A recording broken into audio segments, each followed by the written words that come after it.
खुलुमबाय स्टुडिअ दं आं राजीव बसुमतारी उदालगुरिनि रौता सारियालियाव गोदानै 9/11 फेमिलि रेस्टुरेन्ट बेखेवदों। जोंसार ब्रह्म आरो रिंगु ब्रह्म मुंनि सानै जाखांफु फालांगिरिया 9/11 फेमिलि रेस्टुरेन्टखौ बेखेवदों। कालि फुजानि गोथार फुंबिलिनि समाव दिनै मोनसे मेहेरगोनां हाबाफारिनि गेजेरजों 9/11 फेमिलि रेस्टुरेन्टखौ बेखेवनाय जायो। मख'नो गोनांदि 9/11 फेमिलि रेस्टुरेन्टआव बर'नि अनला दाउ, नारजि अमा बायदि बायदि माखासे गोथाव जाग्रा आदारफोरजों लोगोसेनो इन्डियान आरो चाइनिज फुड आइटेमफोरखौबो मोननो हागोन। दावबायारिफोरा फुंनि 9 बाजिनिफ्राय लानानै मोनानि 11 रिंगासिम 9/11 फेमिलि रेस्टुरेन्टआव जाग्रा आदारफोरखौ मोननो हागोन आरो 9/11 फेमिलि रेस्टुरेन्टआ उदालगुरि रौता सारियालिनिफ्राय तेजपुर थांग्रा लामानि कालीबारि मन्दिरनि उल्था फारसे दं। दिनैनि बे 9/11 फेमिलि रेस्टुरेन्टखौनो बेखेवना होफैयो रौता ओनसोलनि जाफुंसार फालांगिरि डक्टर महेश्वर ब्रह्म आरो रौता ओनसोलनिनो जाफुंसार फालांगिरि सुमन्त बर' बिथांमोनजों लोगोसे गोबां ओनसोलनि फालांगिरि बिथांमोना दिनैनि बे हाबाफारियाव नुजाथिफैनानै 9/11 फेमिलि रेस्टुरेन्टखौ बेखेवना होफैनाय जायो। दानिया फैदो 9/11 फेमिलि रेस्टुरेन्टनि बिगोमा जोंसार ब्रह्म बिथांमोना दिनैनि बे हाबाफारिजों लोगोसे 9/11 फेमिलि रेस्टुरेन्ट बेखेवनायखौ लानानै मा फोरमायो जों आबुङै मिथिना लानि। दा दिनै इं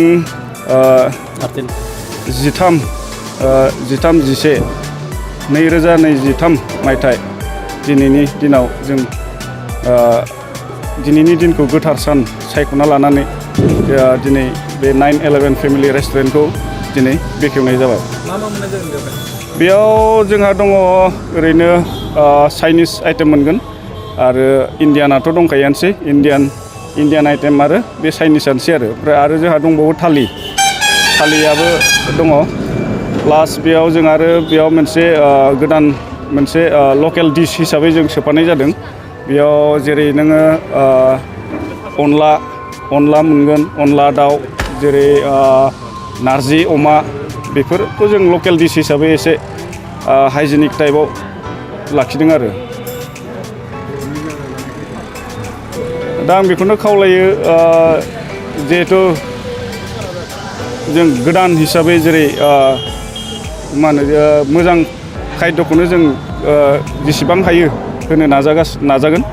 दा बिनिखायनो आङो रायजो राजाफोरखौ फैनानै जाफैनो थाखाय खावलायनाय जायो आरो।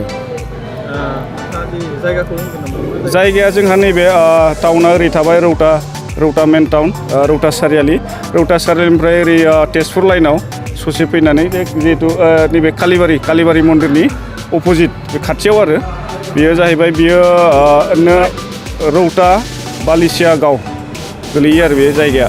मा समाव मोननाय जागोन बेयाव ओरैनो जों नामखौनो दोनखाबाय दा 9/11 फेमिलि रेस्टुरेन्ट। दा ओरैनोथ' दा 9 o'clockनिफ्राय फुंनि 11 PM सिम मोननाय जागोन आरो। बेयाव मोनथाम भेराइटिसनि जेरै चाइनिस थाबाय, इन्डियान थाबाय आरो जोंहा थालि थाबाय। चाइनिसाव बेनोसै जोंहा बे नुडल्स जेरै नों सुप, मम' बेफोरखौ आरो बहुत भेराइटिस मम'फ्रानो थागोन। सोलिनाया बेयाव बे ओंखामानोसै, स्पेसियेलि ओंखामनि थाखाय आरो ओंखामजों लोगोसे नों जेरै थालियाव अमा दाउ लकेल जेने मटन बेफोरखौ मोनजोबगोन, हांसो बेफोर थाजोबगोन आरो खुसिया बेफोर गासिबो जों बै थालियाव लकेल आइटेम्सखौनो जों होजोबनो नाजागोन आरो। जागिरि बिथांमोनखौ नोंथांमोननि जे रेस्टुरेन्टनिफ्राय माबायदि सिबिथाय होनो नोंथांमोना आसा खालामो? जों हाजासे 100% जों सेटिसफाइड जों माब्रै सार्भिस होनो हायोबा जों सेटिसफाइड खालामनो हागोन जों बेखौ नाजागोन। खुलुमनाय जासिबाय। जोबोद मोजां खोथा। जोंनि जाखांफुनाय सासे बर' सेंग्रा जोंनि गेजेराव बेफार खालामनो होननानै ओंखारबोदों। बे 9/11 फेमिलि रेस्टुरेन्ट बे खुलिनायनि गेजेरजों गावखौ संस्थापन, गावखौ माने सासे सुबुं माहारियाव थांनानै थानो थाखाय मोनसे गायसननाय बे हाबाफारि बियो। गावजों लोगोसे न'खरजों लोगोसे समाजखौ जाखांहोनायनि मोनसे लामा। दा बेखायनो आं आसा खालामदों दिनैनि बे जिथु बेखेवनाय हाबाफारि बे मोजाङै मोजां जाफुंलांथों जोंनो बयनिफ्रायबो कपारेसन नांगोन। दा बेवहाय नोंथांमोननि मिडियानि गेजेरजोंबो जे नैबे 9/11 जिथु फेमिलि रेस्टुरेन्ट बे मोजाङै मोजां सुबुंनि गेजेराव मोनसे पाब्लिसिटि जाथों आरो सुबुङा बेखौ अनसायनानै लाखिथों, बेखिनिखौ आसा खालामदों। जोंनि गेजेराव बर'फोरनि गेजेराव एक्सुवेलि बेफार होननानै बुंबा एसे सिक्रेटिनो एसे थान मोनो। दा बेफारजों जे गाव थांनानै थानायजों लोगोसे माखासे गोबांथार मानसिफोरखौ रोजगार होनो हायो बा खामानि दामानि बिदि होनो हायो।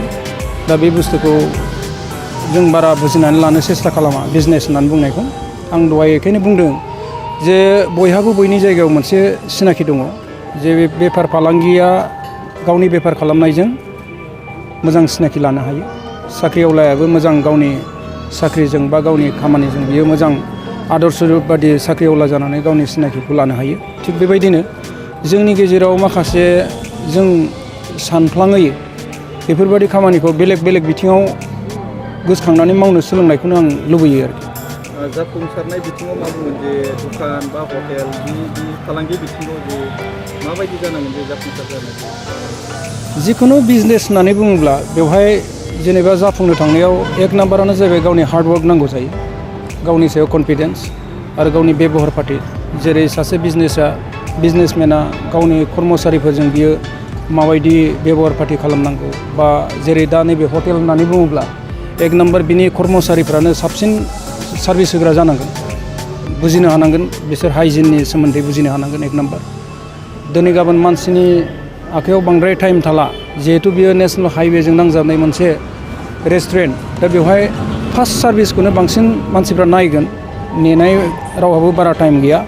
दा बेवहाय बे बिजनेसखौ साक्सेस खालामनो थांनायाव बिगोमाजों लोगोसे बेहाय जेसेबांखि कर्मचारिफोर थागोन बिसोरनि जिथु बेबहार पाति बिनि सायाव सोनारगोन आरो जिमान हायो थाब सार्भिस होनायखौ माने सेस्था खालामनांगोन आरोखि। रौतानि बेलायाव मा बुंगोन जे रौतानि बर' थागिबिफोर आरो जे फालांगिनि बिथिङाव बर'फोरनि बेलायाव मा बुंगोन? जोबोद बाख्नायथाव। माने गोदोआवहाय जों टाउन होननानै बुङोब्ला माने फैनो एसे गिनाय मोनसे भाब जोंनाव बर'फोरनाव दंमोन। खिन्थु जों नुबाय मा जोंनि गेजेराव रौता सारिलियाव बुंनो थाङोब्ला बर'फ्रानो साबसिन बिजनेस खालामनानै दङ। अकल बिजनेस होननानै बुङोब्ला कन्ट्रेक्ट मावनायखौल' बिजनेस होननानै बुङा, बेहाय बिभिन्न धरननि बिजनेस दङ। जेरै जोंनियाव जोंखौ बिजनेस खालामनो बर'फोरनि गेजेराव फोरोंजेननाया जाहैबाय मा, गाव सोलोंनायजों सेस्थाजों गाव साक्सेस जानायजों गुबुनखौबो बिजनेस खालामनो फोरोंनाया एक नाम्बार जों सुमन्त बर' आदाखौ जों बुंनो हायो आरो नमल गयारि आदाखौ बुंनो हायो। बिथाङा आदाया जोंजों दायो दंफायो आरो राजेन सार बसुमतारी राजेन सार दंफायो। जोबोद बाख्नायथाव, बिथांनि फेमिलि दं, नैबे आब' दङ, बाजै दङ। दा बेवहाय जेनेबा साक्सेसआ बिदिनो जोंनि बर'फोरनि बिथोराव रौता सारिलियाव जथेस्थ' साक्सेस जाबोगासिनो दं। बेल' नङा, गुबुन गुबुन लामायावबो एसे सेस्था खालामबाय थादों। बेखिनिखौ आं आसा खालामदों। जों बयबो सेस्था खालामनांगोन।